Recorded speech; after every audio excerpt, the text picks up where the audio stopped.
요즘에 여러분들이 하루 동안에 한 번도 하늘을 쳐다보지 않고 그렇게 하루를 보낸다면 아마 너무 바빠서 일 중독에 빠졌거나 아니면 정서적으로 굉장히 건조하고 메마른 사람일 것입니다. 교회에 와서 여러분들이 교회 앞에 흐르는 개울물을 한 번도 본 적이 없고 교회 주변에 피어난 꽃들을 눈길 한 번 준 적이 없다면 그 역시도 너무 삶에 쫓겨서 정서적인 여유가 없는 사람일 겁니다. 지난번에 흰남노 태풍이 한반도를 지나갔습니다. 강력한 태풍이 포항이나 울산 이 지역에 많은 피해를 입혔습니다. 많은 비를 뿌리고 집중으로 쏟아진 그 폭우 때문에 산사태나 또는 여러 가지 침수 등으로 피해를 입었고 심지어는 목숨을 잃는 이런 안타까운 일들도 있었습니다. 그런데 이 태풍이 지나가고 나서 이 비와 바람이 생채기를 내고 그리고 상처와 아픔을 주고 간 다음에 나타난 두 가지 현상을 제가 보았습니다. 하나는 바로 하늘입니다. 태풍이 지나간 그 뒤로부터 하늘이 얼마나 청명한지 모릅니다. 파란 하늘에 구름들이 매일매일 다른 모양으로 그렇게 아름다운 그 하늘을 꾸며 놓았습니다. 뭉게구름도 있고 새털구름, 솜털구름, 갖가지 여러 모양의 구름들이 파란 하늘과 어울려서 마치 한 폭의 그림을 그려놓은 것처럼 그렇게 하늘이 멋졌습니다. 어떻게 이걸 안 쳐다볼 수가 있을까요? 그냥 아무 곳이나 하늘에 대고 사진을 찍어도 작품이 나올 만큼 하늘이 멋졌습니다. 또 하나는 개울입니다. 비 올 때 혹시라도 폭우가 너무 많이 와서 이 개울이 넘치면 어떡하나 늘 걱정을 합니다마는 황토색 흙탕물이 거칠게 흘러가던 그 태풍이 올 그때와는 달리 태풍이 지나가고 난 다음에 개울물은 참 깨끗해졌습니다. 맑은 물 밑에 모래가 다 훤히 보일 정도로 그렇게 개울물이 깨끗했습니다. 개울물이 깨끗해지다 보니까 아마 고기도 더 많아졌을 것이고 이 개울가로 모여드는 새들도 더 많아졌을 것입니다. 태풍이라고 하는 것은 하나의 재앙이 될 수 있지만은 태풍으로 인해서 오는 좋은 것들도 있습니다. 태풍이 한번 몰아치면 이 대기의 공기를 순환시켜서 이 여러 가지 오염물질들을 다 쓸어낸다고 합니다. 그래서 신선한 공기로 교체하고 바닷물도 한번 다 뒤집어서 적조현상이나 이런 것들을 다 한번 정화시키는, 그래서 산소량을 증가시키는 그런 효과도 있다고 합니다. 여러분, 우리가 겪는 고난이라고 하는 것은 아픈 것입니다. 누구나 피하고 싶은 괴로움입니다. 그러나 이 고난이라고 하는 것이 다 나쁜 것만은 아닙니다. 고난이 주는 유익도 있습니다. 특히 우리 하나님을 믿는 성도들에게 이 고난과 시련은 있을 수밖에 없지만 그것을 대하는 우리의 믿음에 따라서 그 고난은 여러 가지로 우리를 유익하게도 하고 단단하고 견고한 믿음으로 세워주기도 하는 이런 반전이 될 수도 있는 것입니다. 오늘 본문의 에레미야 애가, 우리가 읽은 본문은 에레미야 애가입니다. 에레미야 선지자 하면 그 앞에 붙는 것이 있어요. 그것은 눈물의 선지자라는 별명입니다. 눈물의 선지자 에레미야. 이 에레미야가 부르는 애가, 슬픈 노래. 여러분, 우리 민족이 부르는 애가가 있다면 그것은 아마 단연 아리랑일 것입니다. 아리랑 아리랑 아라리요, 아리랑 고개로 넘어간다. 나를 버리고 가시는 님은 십리도 못 가서 발병난다. 우리 민족의 애환을 잘 아는 사람들은 이 노래를 들으면, 이 멜로디만 들어도 왠지 눈물이 날 것 같은 그런 애잔함을 느낍니다. 에레미야는 얼마나 슬픈 노래를 불렀을까? 이 성경책에 있는 이 말씀들이 얼마나 슬픔으로 가득 찬 노래일까, 그렇게 생각을 합니다만 사실은 이 슬픈 노래라기보다는 에레미야가 안타까워하며 가슴을 치며 전하는 메시지라고 할 수 있습니다. 이 에레미야 선지자가 전하는 슬픈 메시지는 고난과 슬픔을 강조하려고 하는 것이 아닙니다. 그 속에서, 그 고난 속에서 주시려고 하는 하나님의 희망의 메시지를 던져주려고 하는 것입니다.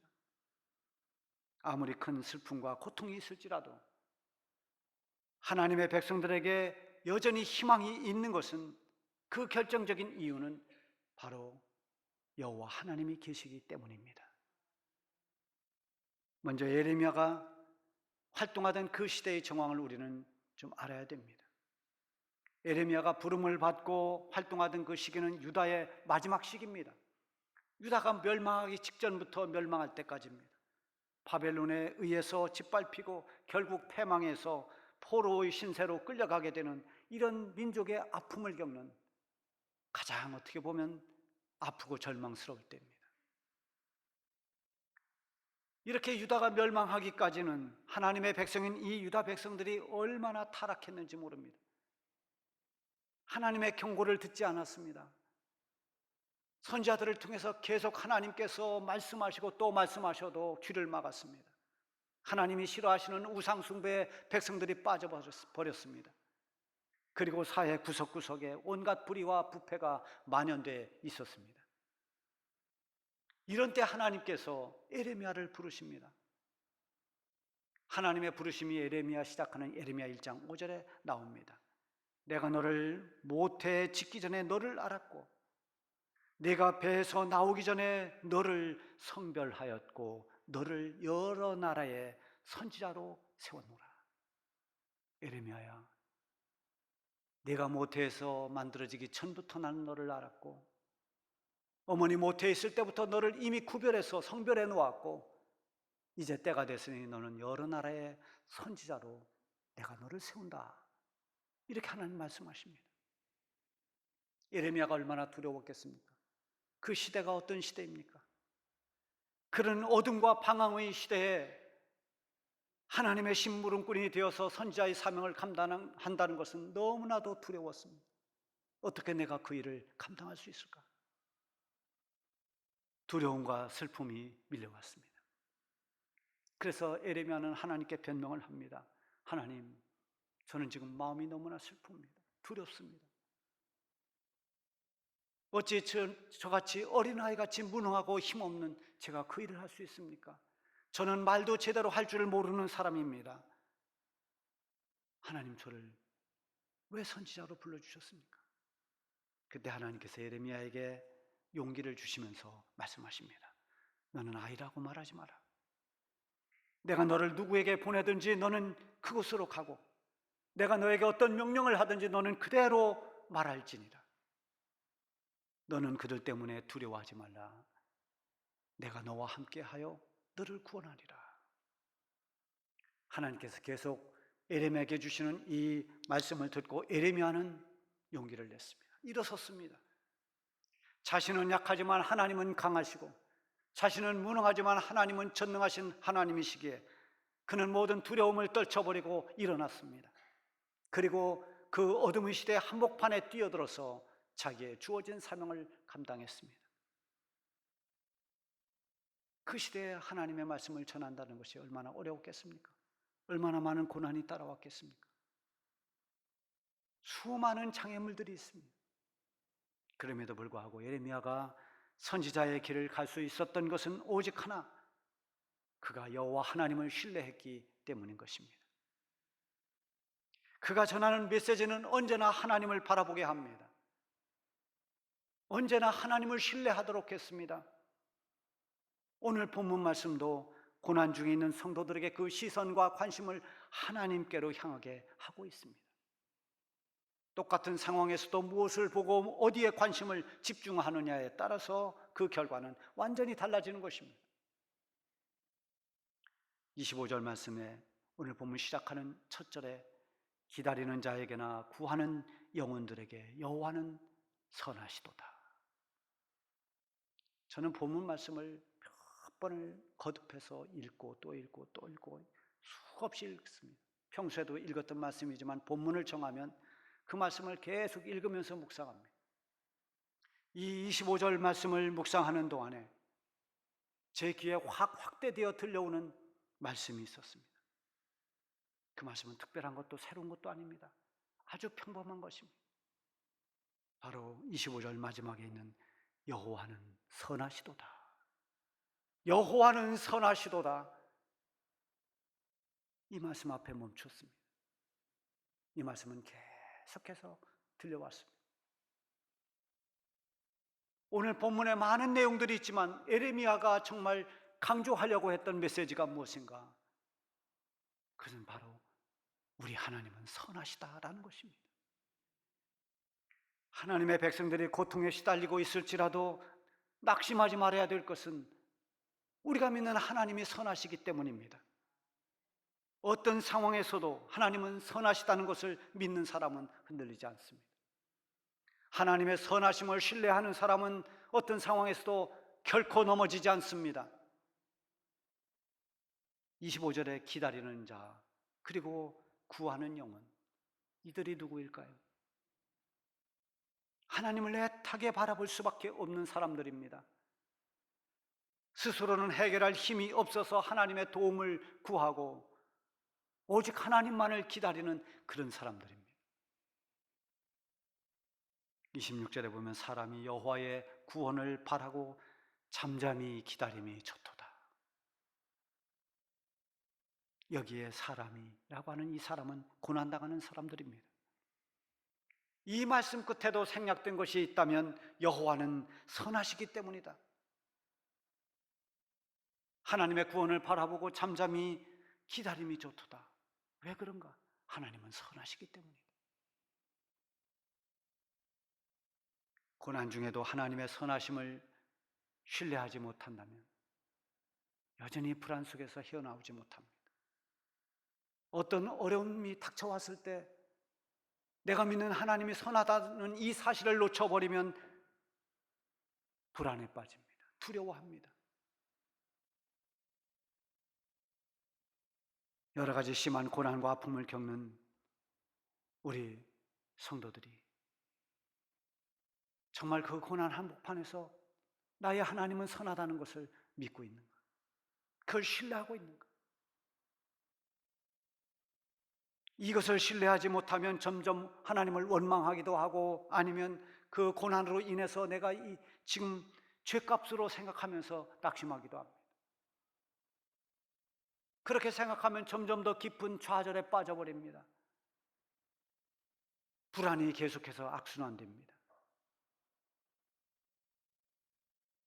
저도 우리 성도들이 늘 잘 되는 것을 기도하고 있습니다. 우리 성도들이 잘 된다면 그렇게 기쁠 수가 없습니다. 그래서 우리 모두가 영혼이 잘 되고 범사가 잘 되고 강건하기를 기대하면서 그렇게 목회하는데 때로는 고통당하는 분들이 있습니다. 너무나 아픔을 겪는 분들이 있습니다. 알 수가 없습니다. 그 이유를 깊이 알 수는 없습니다. 그러나 그런 고난을 겪는 가운데서도 확실한 것이 있습니다. 하나님은 선하시다는 것입니다. 그래서 하나님께 기도할 수 있습니다. 하나님을 의지할 수 있습니다. 하나님을 바라볼 수 있는 것입니다. 하나님이 그렇게 하나님을 사모하며 기다리고 구하는 자들에게 주실 결론이 선하다는 것입니다. 오늘 본문에서는 에레미야가 고난당하는 백성들에게 메시지를 줍니다. 고난 앞에서도 원망하지 말아라. 불평하지 말아라. 불신의 말들을 하지 마라. 잠잠히 하나님을 바라봐라. 잠잠히 하나님을 기다리라. 하나님의 선하심을 신뢰하지 못하면 불평이 앞섭니다. 잠잠히 기다리지 못합니다. 그러나 하나님의 선하심을 신뢰하면 고난이 와도 잠잠할 수 있습니다. 하나님을 원망하지 않습니다. 27절 28절에 보면 사람이 젊었을 때 멍에를 매는 것이 좋으니 혼자 앉아서 잠잠할 것은 주께서 그에게 그것을 메우셨습니다. 우리 주님이 고난을 그 멍에를 메워주셨다. 여러분, 하나님이 주시는 시험, 하나님이 우리에게 주시는 어떤 고난, 이런 멍에는 우리가 감당할 수 있을 때 하나님이 주시는 것입니다. 왜 나에게 고난을 주실까? 왜 시험을 하실까? 감당할 수 있기 때문입니다. 감당할 은혜를 하나님이 주십니다. 사람이 젊었을 때라고 하는 것은 이 연령을 꼭 말하는 게 아닙니다. 감당할 만한 힘이 있을 때. 하나님은 감당할 시험 외에는 주신 일이 없다고 했습니다. 하나님이 주시는 모든 몽에는 우리가 질 수 있는 몽에들입니다. 그때 잠잠히 하나님을 기다리라는 것입니다. 기다림은 믿음을 요구합니다. 믿을 때 기다릴 수 있습니다. 그러나 믿지 못하면 기다리지 못합니다. 안절부절합니다. 어떻게 할 줄을 모릅니다. 우리 교회 권사님 한 분이 가끔씩 반려견을 데리고 와서 밖에다 이렇게 끈을 묶어놓고 들어와서 기도하십니다. 그럼 제가 그 데려온 반려견이 어떻게 하나 하고 행동을 유심히 살펴봅니다. 불안해하지 않습니다. 가만히 있습니다. 아주 태연하게 기다립니다. 왜 그럴까? 물론 여러 번 해봐서 그런 것도 있겠지만 주인을 신뢰하는 겁니다. 주인이 나를 버리지 않을 거다. 여기 묶어놓고 주인이 어디로 도망가지 않을 거다. 반드시 저 안에 들어갔다 나오면 나를 데리고 다시 갈 거다. 이걸 신뢰하니까 편안하게 있는 겁니다. 만약에 그걸 믿지 못한다면 안절부절할 겁니다. 어떻게 할 줄을 모르고 불안하게 낑낑거릴 겁니다. 믿으면 잠잠합니다. 예레미야는 하나님을 신뢰하는 사람이 어떻게 할지를 말하고 있습니다. 29절에 보면 그대의 입을 땅의 티끌에 댈지어다 혹시 소망이 있을지로다. 30절에는 자기를 치는 자에게 뺨을 돌려 치욕으로 배불릴지어다. 이 말씀 결국은 무슨 말인가 하면 네가 어떤 고난이 있다 하더라도 너는 겸손히 땅에 엎드리듯이 하나님 앞에 겸손하게 순복하라는 겁니다. 네가 고난으로 인해서 어떤 아픔을 겪고 치욕을 당한다 하더라도 그걸 능히 감수하라는 것입니다. 그 이유가 무엇입니까? 첫 번째, 하나님은 결코 너를 영영히 버리지 않는다고 했습니다. 하나님은 너를 결코 버리지 아니하실 것이다. 그리고 또 하나의 이유는 하나님의 그 풍부한 인자하심에 따라서 긍휼을 베풀어 주실 것이라고 했습니다. 하나님은 너를 버리지 않고 하나님 너에게 반드시 긍휼을 베풀어 주실 것이다. 그러니 너에게 찾아온 몽에 네가 지금 겪고 있는 고난, 그때 하나님을 잠잠히 기다려라. 우리가 고난 가운데서도 잠잠히 하나님을 바라볼 수 있는 것은 하나님이 나를 버리지 않는다는 믿음, 그리고 하나님은 반드시 나에게 긍휼을 베풀어 주신다는 믿음이 있을 때 가능한 것입니다. 다윗은 이 믿음이 확고했습니다. 그가 시편 62편에서 이렇게 고백합니다. 나의 영혼이 잠잠히 하나님만 바라며 나의 구원이 그에게서 나는도다. 오직 그만이 나의 반석이시오 나의 구원이시오 나의 요새시니 내가 크게 흔들리지 아니하리로다. 얼마나 멋진 고백입니까? 지금 흔들릴 수밖에 없는, 그 마음이 요동칠 수밖에 없는 그런 환난 가운데 있지만 나는 잠잠히 하나님을 바라본다고 했습니다. 하나님만이 나의 구원이 되시니 그가 나를 지켜주실 것이니 나의 구원과 나의 어떤 요새와 나의 반석 되시는 하나님이 나를 붙잡아 주실 것이니 나는 흔들리지 않는다고 고백하는 거예요. 시편 27편 3절에서도 다윗은 그런 고백을 합니다. 군대가 나를 대적하여 진칠지라도 내 마음이 두렵지 아니하며 전쟁이 일어나 나를 치려 할지라도 나는 여전히 태어나리로다. 전쟁이 일어나도 나는 여전히 태어나리로다. 여러분에게 그런 평강이 있기를 바랍니다. 하나님을 신뢰하기 때문에 어떤 상황에서 잠잠히 하나님을 바라볼 수 있는 영적인 은혜가 있기를 바랍니다. 고난 중에 하나님을 잠잠히 기다린다는 것은 하나님을 선하다고 믿기 때문입니다.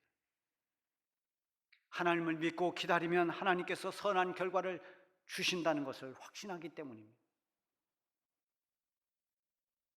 이어서 예레미야는 하나님의 마음을 대변하고 있습니다. 33절 말씀에 보면 주께서 인생으로 고생하게 하시며 근심하게 하시면 본심이 아니시로다. 우리가 얼마나 많은 고생하고 근심할 거리가 살아가며 많습니까? 하나님이 왜 나를 이렇게 고생하게 만드는가? 하나님이 나에게 왜 이렇게 근심을 떨쳐버리지 못하도록 근심거리를 주는가? 여러분 그렇게 생각하십니까? 하나님께서 성도들로 하여금 고난받게 하시려는 것은 그건 하나님의 고난을 주시려는 것이 목적이 아닙니다. 하나님의 본심은 그렇지 않습니다. 결코 우리를 고통스럽게 하거나 근심에 빠뜨리려는 것이 하나님의 마음이 아닙니다. 고난을 통해서 하나님은 더 유익하게 하려는 것이요, 이 고난을 통해서 우리를 더 복되게 하시려는 것이 하나님의 마음입니다. 그래서 시편 기자는 고난당한 것이 내게 유익이라, 이런 멋진 고백을 합니다. 고난당한 것이 나에게 오히려 유익했다라는 것입니다. 여러분들도 이런 경험을 많이 했을 것입니다. 여러분에게 고난이 없었더라면 여러분이 하나님을 사모할 수 있었을까? 여러분에게 시련이 없었다면 과연 하나님의 그 손길을 붙잡을 수 있었을까? 욥도 이런 고백을 했습니다. 나의 가는 길을 오직 그가 하시나니 그가 나를 단련하신 후에 내가 정금같이 나오리라. 그는 후에 깨달았습니다. 내가 지금 알 수 없는, 이유 없는 고난을 지금 당하고 있지만 하나님은 내 가는 모든 길을 잘 알고 계시는 하나님이시니 훗날에는 하나님이 나를 정금같이 나오게 할 것이다. 하나님을 신뢰한 것입니다. 종교개혁자인 루터는 서재 수많은 책들보다도 가장 좋은 책은 고난이라고 했습니다. 칼빈도 그런 말을 했습니다. 고통 없이 형통하기만 한다면 믿음은 점점 없어질 것이고 우리의 소망을 테스트해 볼 기회조차도 잃게 될 것이다. 이런 말을 했습니다. 그리스도인들에게 적절한 고난도 필요하다는 것입니다. 고난이 우리를 유익하게 만들고 고난이 우리에게 교훈을 주기도 한다는 것입니다. 고난은 하나님께서 주시려는 변장된 축복이라는 말도 있습니다. 하나님께서 우리에게 주려고 하는 것은 고난 그 자체가 아닙니다.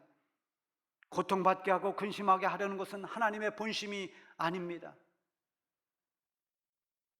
예레미야는 그 시대의 민족의 시련과 고난 속에서 하나님이 우리에게 재앙을 내리셨다고 하면서 좌절하고 원망하는 백성들에게 하나님의 본심이 과연 무엇인지를 하나님의 말씀을 통해서 그들에게 대변했습니다.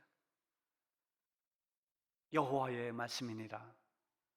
너희를 향한 나의 생각을 내가 아나니 평안이요 재앙이 아니니라. 너희에게 미래와 희망을 주는 것이니라. 하나님이 너에게 주려고 하는 것은 재앙이 아니다. 우리가 지금 재앙 속에 있지만, 깊은 고난 속에 있지만 하나님이 주려는 것은 이것이 아니다. 오히려 하나님 우리에게 평안을 주시기를 원하고 우리의 미래와 희망을 주시려는 것이다. 여러분, 우리는 전염병 시대를 지나면서 많이 흔들리기 쉬운 시대를 살고 있습니다. 세상은 정말 빠르게 세상의 모든 상황이 바뀌어지고 있습니다. 언제 어떤 일이 어떻게 일어날지 알 수가 없습니다. 어찌 보면 점점 불안과 두려움이 많아질 수 있는 그런 시대입니다. 시시각각으로 찾아오는 여러 가지 고난은 우리를 믿음에서 멀어지게 할 수 있습니다. 이때야말로 우리가 하나님을 주목하고 오직 믿음을 붙잡고 살아야 할 때입니다. 오늘 예레미야가 선포하는 이 말씀, 여호와는 선하시도다. 이 말씀을 가슴에 새기면서 하나님을 신뢰하시기 바랍니다. 하나님의 선하심을 신뢰하는 사람은 고난이 와도 잠잠히 하나님을 기다리게 될 것입니다. 하나님을 기다리고 하나님께 구하는 사람에게 하나님은 반드시 선한 결과로 응답해 주실 것입니다.